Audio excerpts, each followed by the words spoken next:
Books that predict the future, eerie disappearances, and more mysteries and oddities that leave us with so many questions and very little answers. Let's get into them. Number 1. A Titanic Prophecy. Let's start with something that seems like it belongs in the realms of fiction, but it's very, very much true, creepily enough. In 1898, an author by the name of Morgan Robertson wrote a novel called Futility, or The Wreck of the Titan. It tells the story of a massive ocean liner called the Titan, which then hits an iceberg in the North Atlantic and sinks, killing most of its passengers aboard. Does this ring any bells? Sound familiar? Well, it should. The eerie part is that this book or novel was written 14 years before the sinking of the Titanic, making us all thoroughly creeped out. Now let's dive into the details. Pun intended.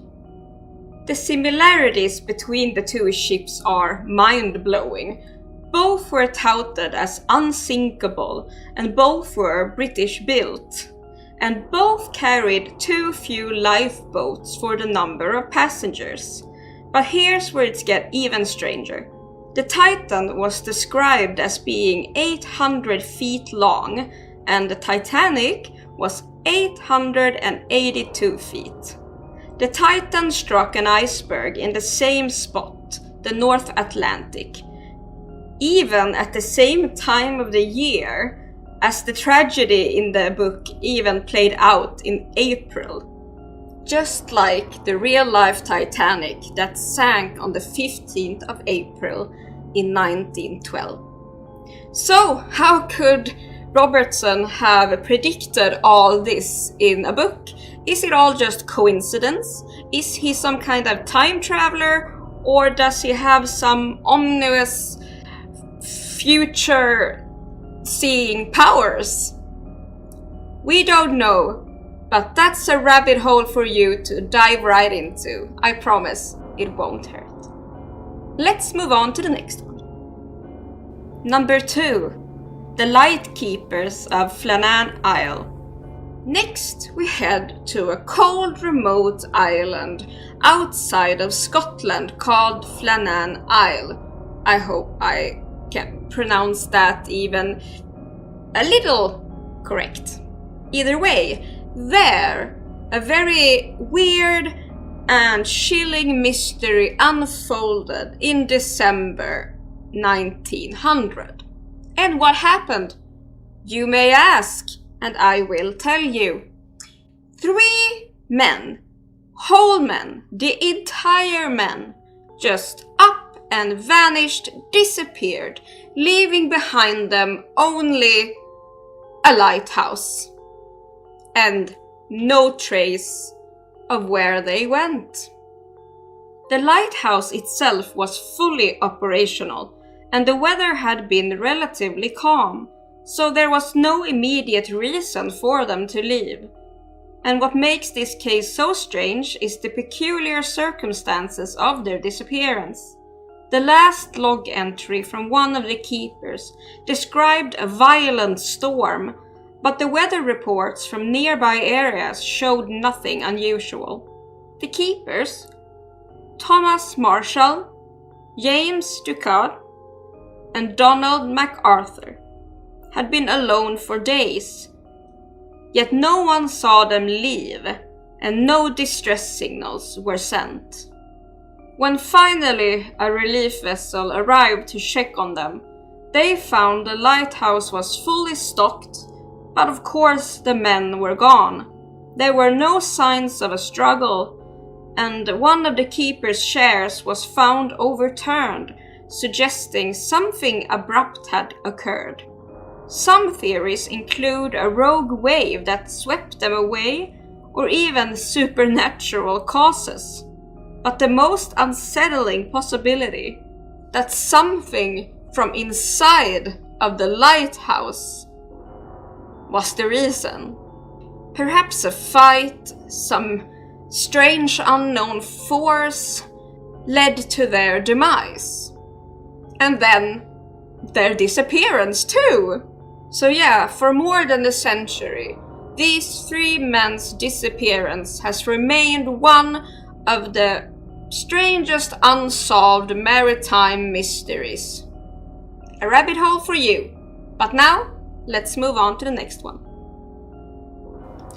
Number 3. The English sweating sickness. Where did it come from? Where did it go? That is a question as old as time, but it also works well with this entry. We're traveling to the 1600s in England, where an epidemic that just came from nowhere swept through the land at terrifying speed. It got known as the sweating sickness because, well, you would sweat a lot and quickly. Like you would just wake up, sweat, and that was that. And it was unlike any disease known to man at that time, which says a lot because there were many weird diseases going on. Victims of the disease would suddenly wake up or just out of nowhere experience a chill, followed by extreme sweating, fatigue, and high fever. And then, just within hours, they would be rejected from their live subscription. Just like that. The symptoms were strange and the course of the illness was so rapid that there was little time for doctors to intervene, and absolutely no one could figure out the cause. The disease struck with frightening regularity, killing thousands across multiple outbreaks in 1485, 1506, 1517, and 1528. But then, just as suddenly as it arrived, it disappeared. One moment it was just there, freaking everyone out, and then suddenly gone. And it never returned again, thankfully. Despite many theories about it, historians have been trying to figure out what the heck happened here. From bacterial infections to something in the environment, water, the true cause of this sweating sickness remains one of history or like medical history's most frustrating mysteries. Was it a very unknown virus, a new strain of the plague, or something else entirely? Your guess is as good as mine. Welcome to the rabbit hole. Let's move on to the next. Number 4. The Lost Colony of Roanoke. In the year of 1587, a group of English settlers landed on Roanoke Island, off the coast of what is now North Carolina. There they established a colony and left behind them a small outpost. But when a supply ship arrived 3 years later, they found nothing. They found the colony completely abandoned. The only clue left behind was a word, Croatoan, carved into a post, leading some to suggest, of course, that the settlers had been demised by some native tribes. But a closer look raises more questions than answers. Why would they leave behind a perfectly good settlement? Why carve Croatoan to the post when there were other tribes nearby? Some have theorized that they assimilated with the local Croatoan tribe, but no solid evidence has ever been found. Other theories include mutiny, disease, or even supernatural, aliens, or something like that could have wiped them out. The enduring mystery of the missing Roanoke colony has inspired countless theories, books, TV shows, and what have you. There's a lot of it. But even so, to this day, the fate of the lost colony remains unsolved. You know the drill. A rabbit hole for you. Now let's move on to the next one. Number 5. Kaspar Hauser, the Enigma of Nuremberg.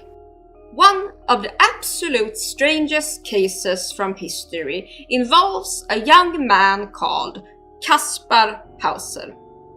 In the year of 1828, Hauser appeared in Nuremberg, Germany, with no memory of his past and no idea who he was. He was about 16 years old, but his behavior suggested he had been isolated for most of his life. He could barely speak and was completely unversed in normal social interactions. The only things that Kaspar was able to articulate was, "I want to be a knight as my father was," or the word horse. If he was asked any other questions, he would only cry and say, "I don't know." He further claimed to have spent his childhood locked in a dark cell, and after being freed, he had no knowledge of the world around him. And as a little twist, the mystery deepened even further when Kaspar was found unalived 5 years later, stabbed in the chest by an unknown assailant. And as you can guess, many questions arose from the whole ordeal. Was he the heir to some noble family that wanted to just hide him? Hidden away to prevent his succession or something? Or, on the other hand, was he simply just an imposter seeking fame for some reason? Some impoverished poor young boy trying his best to get ahead in the world by doing this strange, concocted plan. Or maybe even a victim to some kind of sinister plan. Did someone actually lock a poor boy up in their dungeon and he escaped? Quite frankly, I don't think we'll ever know. But if you want to read more about it, get into that rabbit hole if you want. So, and now, next one and the last one for this episode. Number 6. The Man in the Iron Mask. The story of the Man in the Iron Mask has captivated people for centuries, and it's actually true. This was a very mysterious prisoner who spent an immense amount of time in solitary confinement during the reign of Louis XVI of France. He was said to always wear a mask either out of iron or some say satin or some kind of fabric, but the main point was no one was able to actually see his face. Many theories have swirled around this mysterious figure, with the most popular suggesting that he was the twin brother of Louis himself, imprisoned to prevent him from claiming the throne. Other theories include that he was a disgraced nobleman or a foreign prince, but his true identity remains unknown to this day. What makes this mystery even more intriguing is that Louis never once revealed who the man was, and the details of his imprisonment were kept under wraps for years. So, what do you think? Could he have been a royal prisoner of real noble blood, maybe even royal blood? Or was there something much darker behind it? Or maybe even political schemes. You know, stuff like that happened all the time, as it does today. And don't we know it? They ask you how you are, you just have to say that you're fine when you're not really fine. Imagine ruling an empire, commanding huge armies, and then suddenly getting denied your life by eels, or maybe even as someone's human footstool. Welcome to the bafflingly bizarre daily departures of 6 real monarchs from history who shuffled off this mortal coil in ways that are more Monty Python than majestic. Let's get into it. Morbid history. Number 1. Emperor Valerian, the human footstool. Emperor Valerian of Rome had a pretty standard imperial gig. Fight enemies, expand his territory, and wear those laurel wreath thingies that were all the rage back then. That is until 260 AD, when he was captured by Persian king Shapur I. Rather than ransoming him like a proper war prize, Shapur decided to use Valerian as a literal human Ottoman. Yeah, every time he mounted his horse, he stepped on the back of the Roman emperor. When Valerian died, it was a pretty gruesome ordeal. He tried to bribe the king for his freedom, but King Shapur had other ideas. Instead, he took the gold offered, melted it, and then poured the liquid gold down Valerian's throat. So yeah, beyond that tragic end, Rome never quite recovered from that PR nightmare of their emperor being used as a footstool. On to the next one. Number 2. Emperor Elagabalus, death by party backlash. Elagabalus ascended the Roman throne at the tender age of 14 years old and immediately turned the imperial palace into the worst episode of some kind of RuPaul's Drag Race Gladiator edition. He scandalized Rome with lavish orgies, bizarre rituals, and public preference for wearing women's clothing. Even the famously wild Romans were like, nah? So much so that at age 18, Elagabalus was assassinated by his own guards, dragged from a latrine, his body mutilated and dumped into the Tiber River. Party's over, darling. Well, you either die a scandal or live long enough to become a cautionary tale in Latin. Moving on to the next one. Number 3. King Henry I of England, the eel enthusiast.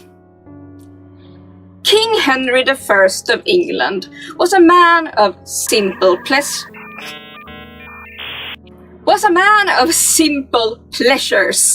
Conquest, power, nothing weird there, and frankly, an obsessive love for lampreys.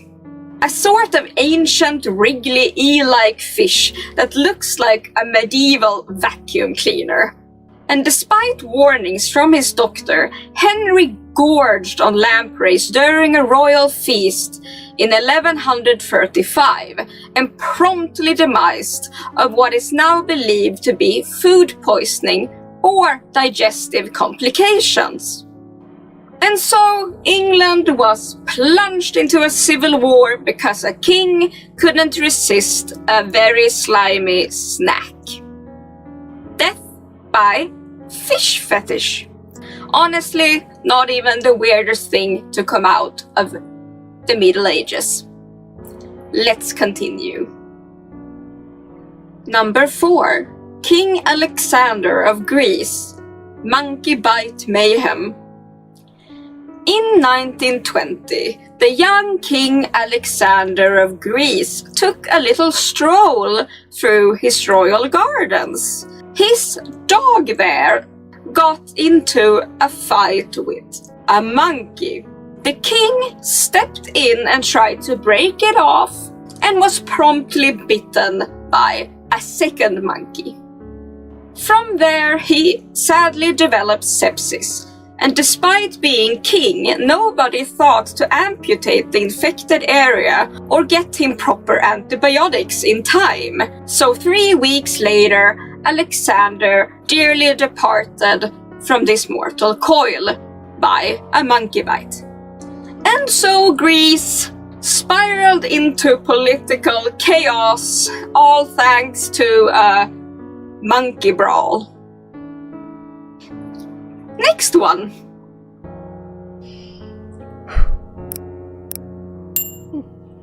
Number 5. King Charles II of Navarre, the brandy blanket bonfire. In 1387, Charles II of Navarre was ill and bedridden. His physician, and we all know that the doctors of this age were just the best. You'll hear his little brilliant medieval idea now. He decided to soak the king in brandy-soaked bandages to warm him up. And then a servant came in with a candle, one little slip, and the king was instantly set ablaze like a medieval flambe. He thus burned alive, screaming, and there wasn't enough water or wit around to save him. Thus ended the reign of Charles, the not-so-fireproof. Alcohol might be fun at parties, less fun when you're marinated in it and set on fire. So yeah, don't do that. Now on to the last unfortunate monarch. Number 6. King Edmund II of England, assassinated from the underworld. Known as Edmund Ironside, this king was tough. Battling invaders and rivals in 1016, but all that sword swinging came to a very stabby end when he went to use the privy, the loo, or whatever word you want to use. Nature was calling. Unbeknownst to him, an assassin had hidden inside the toilet pit, dagger poised. So, when King Edmund sat down, he got skewered from below, mortally wounded on that loo. A royal assassin via the backside. And yeah, that's not really an exit that you'd want to have as some kind of legacy, but here we are. Fun. What does a clay disc, a ghost army, and a 12-sided mystery cube have in common? No one knows, and that's exactly the problem. Terve, my dearly disturbed, and welcome to today's jauntily macabre ramble through history's coldest case files. Let's get into it. Number 1. The Greenland Norse. In the year of 985, a very quarrelsome man named Erik the Red found himself freshly exiled after a squabble with his neighbor, which ended in some cancellation charges. Thus, he had no choice but to embark west to escape justice. And luckily for him, he discovered a frozen wilderness that he named Greenland, hoping that misleading name would attract other settlers. And it sure did. For centuries, these Norse communities clung to the coasts, raising sheep and even building churches and trading walrus ivory. But suddenly, in around the 1400s, they seem to have just poof, vanished into thin air. Entire villages just stood empty, houses intact with their personal belongings still there, but no people. As if they had just up and left in the middle of their normal daily routine. So, what actually happened? Was it the Little Ice Age, starvation, collapse of trade, or did pride doom them, refusing to adopt Inuit survival techniques? So, today all that remains are the ruins, of course, and what was found. Haunting records of marriages, births, but of course no documents pertaining to any demise that would have happened there. Indeed, the colony simply just faded into obscurity, leaving us with a frustrating wee little mystery. Jump into that rabbit hole if you like, I promise it won't hurt. Number 2. The Yonaguni Monument. Off the coast of Yonaguni, Japan, submerged beneath the waves like some sulking Cthulhu, rests a colossal stone structure that has haunted divers and baffled archaeologists since its accidental discovery in 1986. Some state that they can see terraces, steps, rectangular pyramids, and even a triangular pool there on the sea floor. So yeah, no one knows, of course, if it's actually man-made or just the sea ocean being weird again, as it does. And some others say that it is, of course, a long-lost sunken city, crafted by some long-lost civilization that predates our recorded history. And on the other side of the coin, others say it's just natural erosion, or even, maybe, an ancient stone quarry. And for some reason, I want to lean towards that theory. But then again, I am absolutely not an expert in underwater stone structures, so yeah, you should not be listening to me, of course. Adding to the mystery of it all, some divers have reported seeing what appear to be etched or engraved symbols, even possible roads. But there's zero record of anyone building anything like this in the region, above water or below. So, did the sea swallow up a prehistoric culture? Or are we, as humans, as we do, just projecting some ancient hope and whimsical mystery onto some very, very symmetrical rocks at the bottom of the ocean?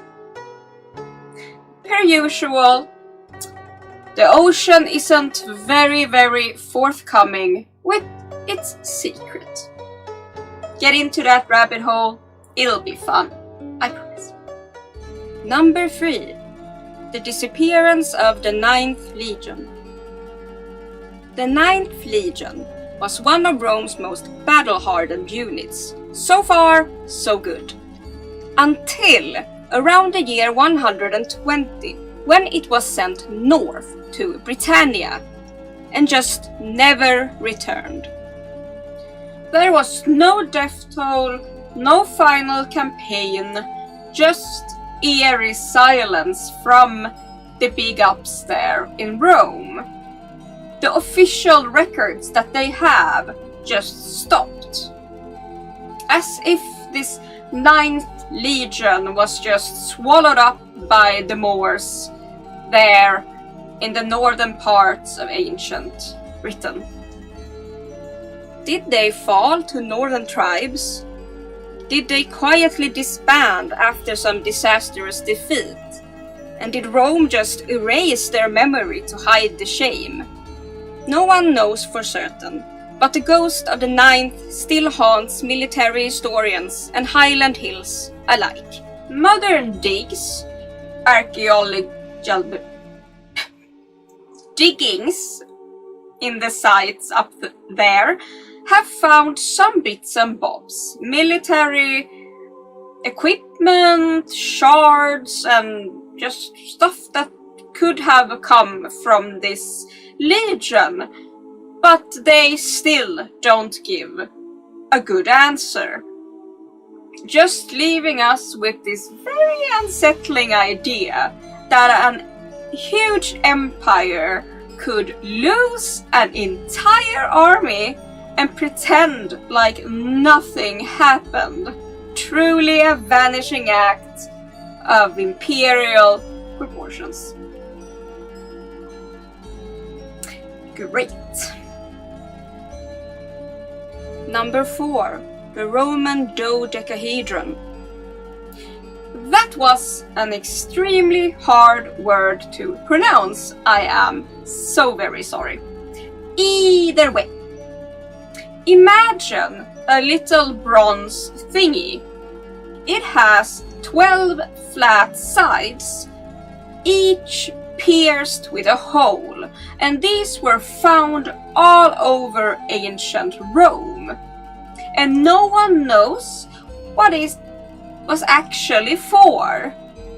Because, hey, the Romans apparently saw this as such a just normal part of their life that no one even considered leaving a little note for the future us to explain the dang little thing.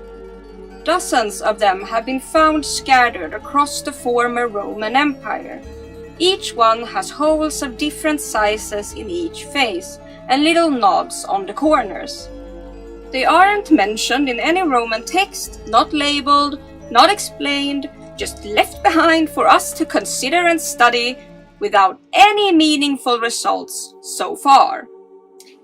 Of course, we have theories galore, and some of them are that they were used to measure distances.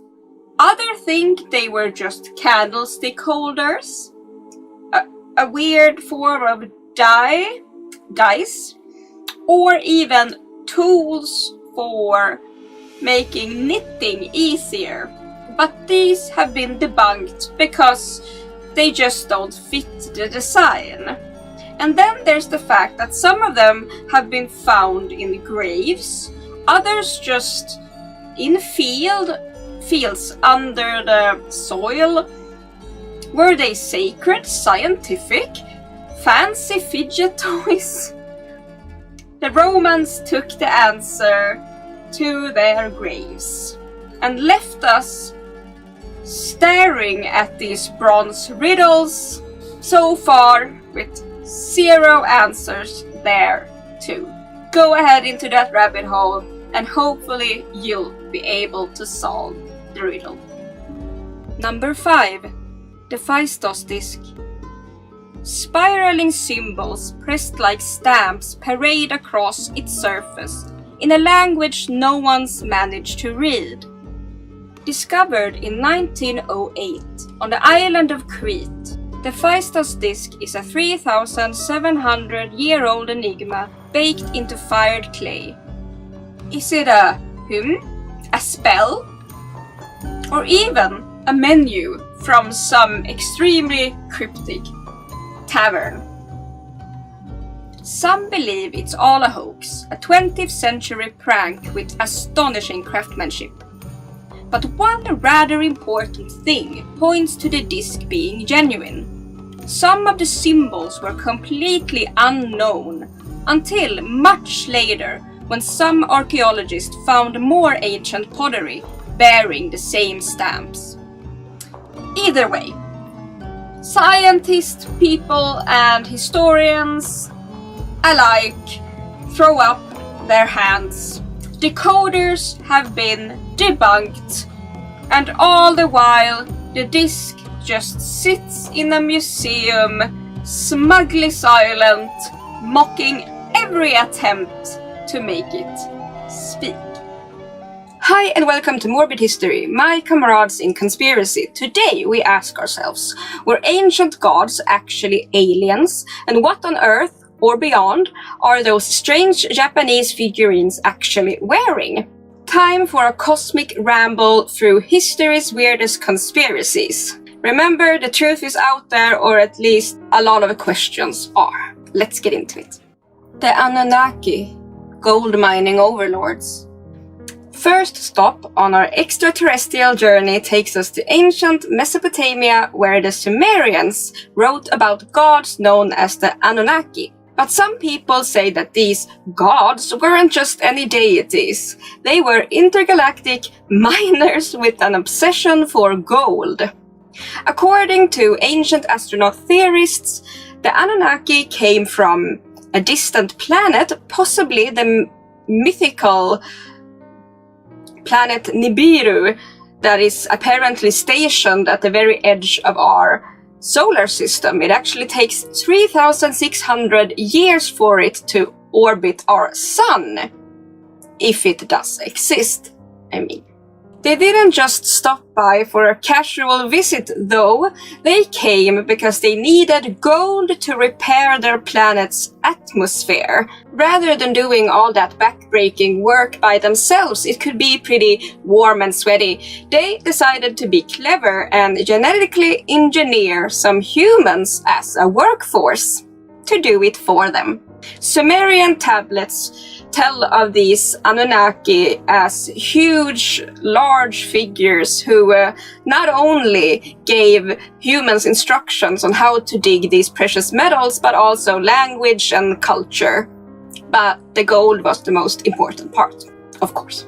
So, the legends of the Anunnaki still inspire many late-night TV specials to this day, and it leaves us with the question, were these just regular old boring gods, or were they actually ancient alien gold-obsessed overlords who like to engineer our DNA? Jump into that little rabbit hole if you like, I promise it won't hurt. And yeah, next! The Dogon tribe and the mystery of Sirius B.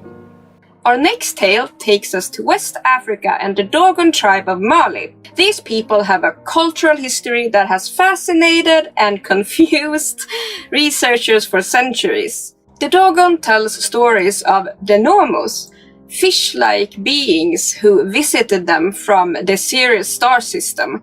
These beings supposedly descended from the sky, bringing knowledge, wisdom, and proper headaches for many a future scientists, as already stated.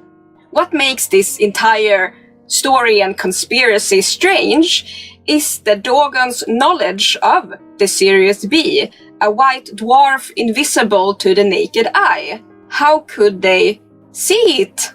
It wasn't actually even discovered before the 1800s. Yet, the Dogon have for centuries described Sirius B's existence, its orbit, its density with uncanny accuracy. So how did an isolated group of people know so much about a distant faint star that needs advanced technology to even observe? Well, easy. The Dogon says that the Nomos told them. And let's just get into that. What were the Nomos? Strange alien fish creatures, which many sources have described as ugly, rude. They had like a humanoid upper torso, legs and feet, fish-like lower torso, and a tail. Either way. At the end of the day, maybe these intergalactical fishmen did come back from the Sirius star system to Earth to share knowledge very long ago that then was passed down through generations. Strange, but moving on. The Dogon has given us one of history's most perplexing star-crossed mysteries. A rabbit hole for you. Next one!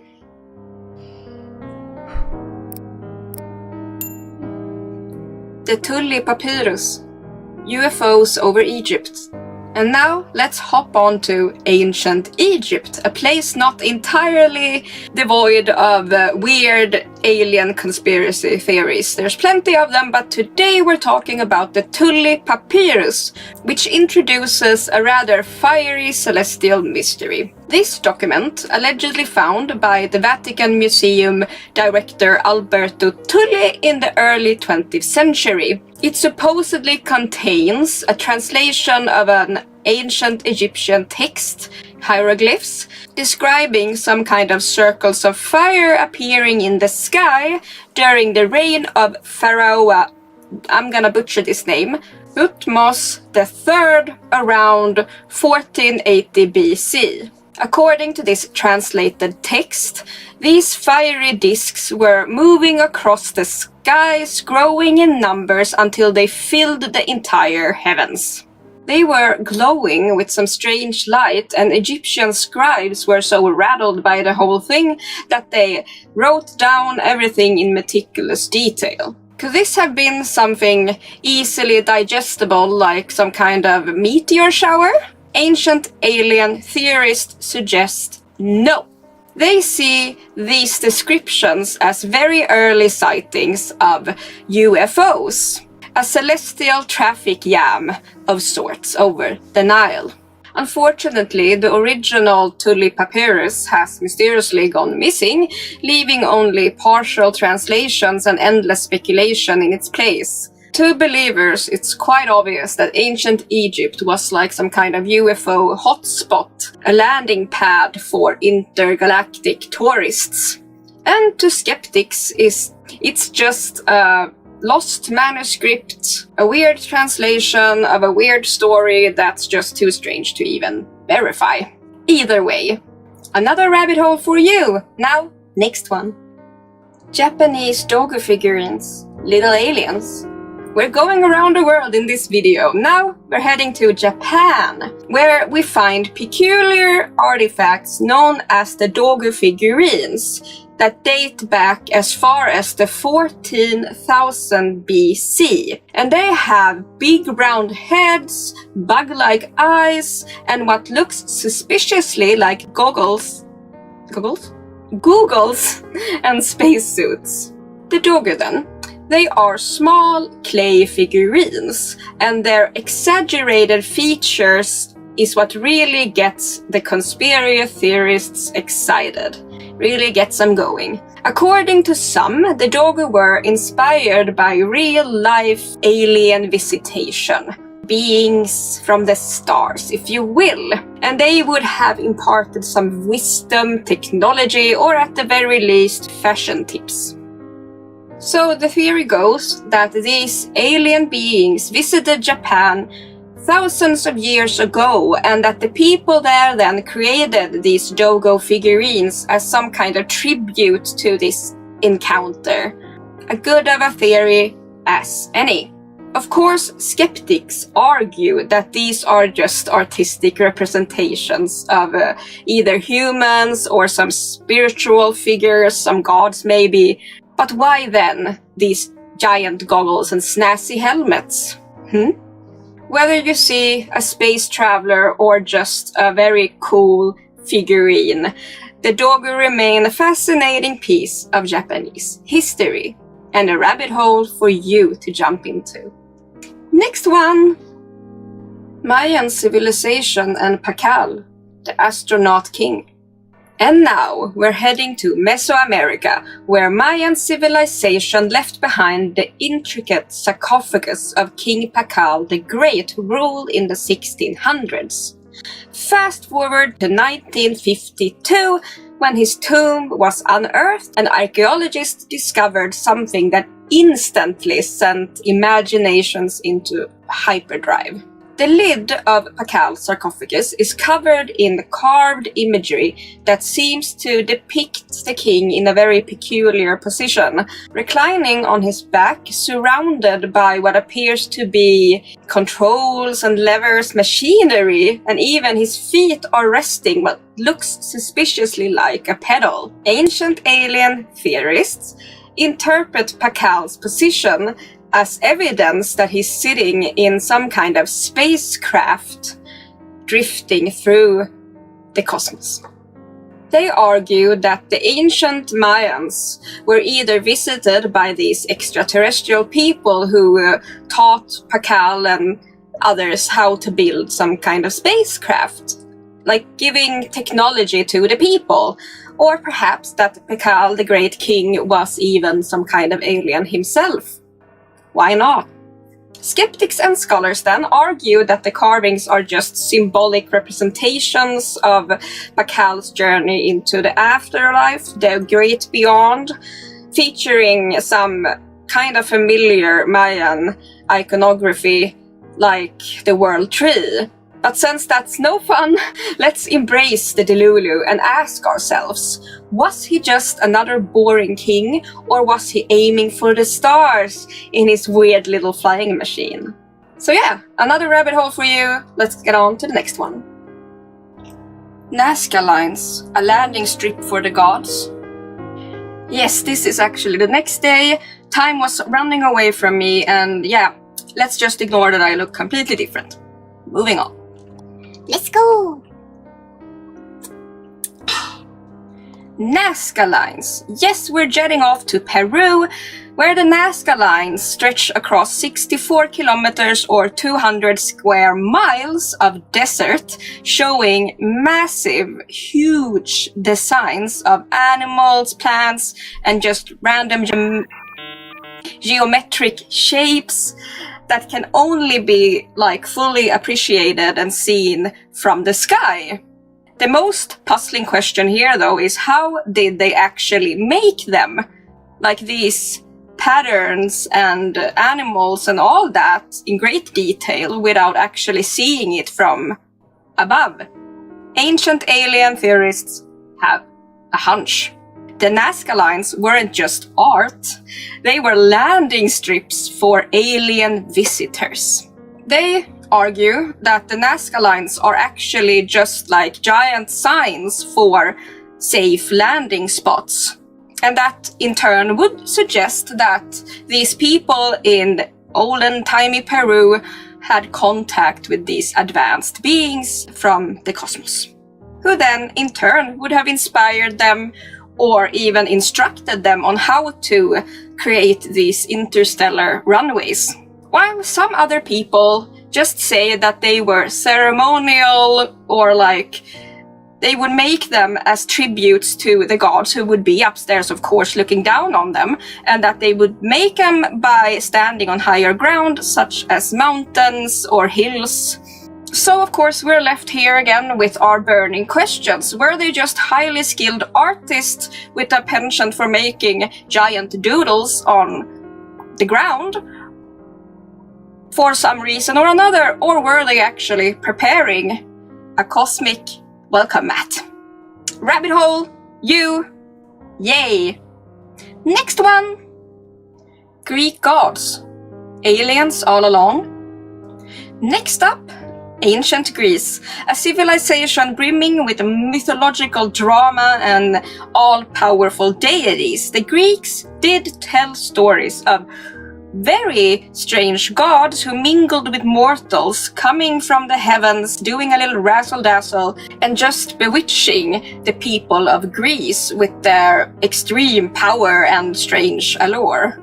And that brings us to this theory, that these gods were actually aliens, dropping influence on human affairs in exchange for a bit of admiration. Zeus, Athena, Apollo, many of these gods exhibit very ungodly-like behaviors. Like, well, if you've ever read any Greek mythology, yeah.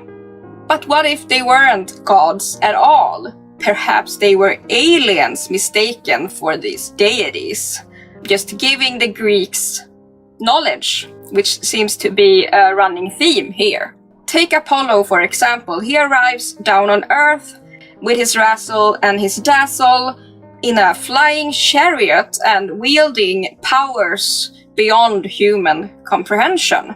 So it's not a long jump for the ancient alien theorists to propose that he, among all the other gods, were actually members of an advanced species, just coming down to cause havoc. This isn't a theory that only goes to the ancient Greek gods, though. As a whole, it believes that most gods and deities were actually aliens who came down to Earth, and the humans just decided that they were their gods instead, which is makes sense, actually, but yeah, take that rabbit hole, it is yours. Moving on to the next one. The Sacsayhuaman walls in Peru, stones from the stars. Another gem from Peru. Did some aliens build a wall there? So, let's get into this. The Sacsayhuaman walls, these massive stone blocks stacked atop of each other and next to each other, well, they're so massive that you can't even slip a piece of paper between them. How did the ancient Incas create such a flawless structure without the necessary tools? That is what ancient alien theorists ask themselves about many buildings, but today it's the wall. Also, the stones weigh up to 200 tons each, so there's that. Theorists suggest that the tools needed to carve and move and place these giant stone blocks had to be done with alien technology. Some spaceships that can move the blocks like styrofoam or something. Why not? Archaeologists, well, they say that the Incas just had developed such a great construction method, sophisticated and all, but of course skeptics and believers alike agree there is definitely something going on. And who are we to judge? So there's another rabbit hole for you. Now we're moving on to the last one. Vimanas, chariots of the gods. And now the grand finale. We're going to India, ancient India. And they have some olden-timey Hindu texts. And these texts, there's talk about some strange flying machines known as the Vimanas. And yeah, they sound very high-tech indeed.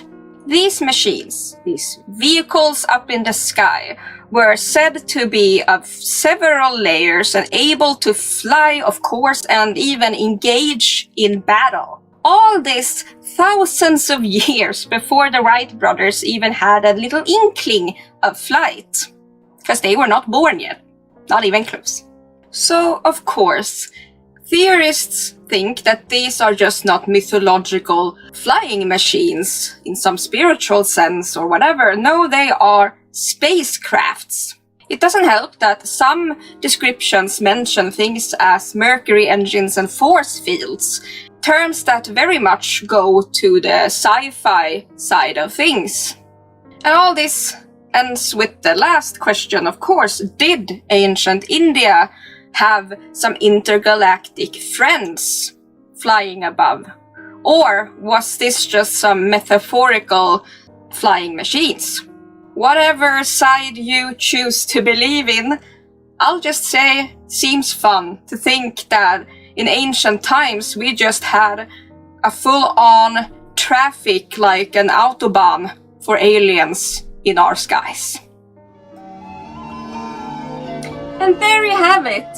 Thank you so much for watching. Which one of these mysteries are your favorites, or do you just have one favorite? Let me know down in the comments. And don't forget to like, comment and subscribe and hit the bell. It's free for you, but it helps my channel so freaking much. And a giant thanks to my channel members and my Patreon members. It's thanks to you that I'm able to keep this channel running, because I'm a poor hermit and the tiny income I get from you well, I can, of course, afford to buy my softwares and everything that I need for the channel and making my videos as good as possible.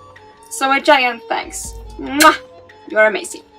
And of course, until next time, stay hydrated, stay amazing, but most of all, stay morbid, and hopefully I'll see you soon. Bye bye!